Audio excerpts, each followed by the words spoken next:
حضرت نوح علیہ السلام نے 950 سال دین کی تبلیغ کی. سوال یہ ہے کہ 950 سال میں کتنے لوگ حضرت نوح علیہ السلام نے مسلمان کیے, کتنے لوگ مسلمان ہوئے ان کی تبلیغ پر؟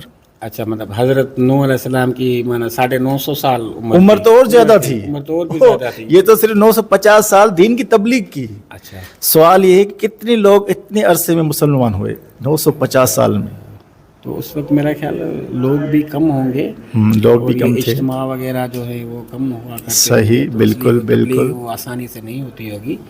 تو میرا خیال ہے کہ اندازاً 50-60 کے قریب. ہاں, تھوڑا سا غلط جواب ہے لیکن بس پہنچنے والے 100 کے اندر ہی ہیں. اچھا جی جی, مطلب راؤنڈ اباؤٹ 100 ہے. ہاں راؤنڈ آف کریں گے, 80-90 دونوں میں سے ایک صحیح ہے. 80 اچھا, 80 میں کتنے مرد تھے کتنی عورتیں تھیں؟ 80 میں میرا خیال عورتوں کا ریشو بالکل کم ہوگا. ایکول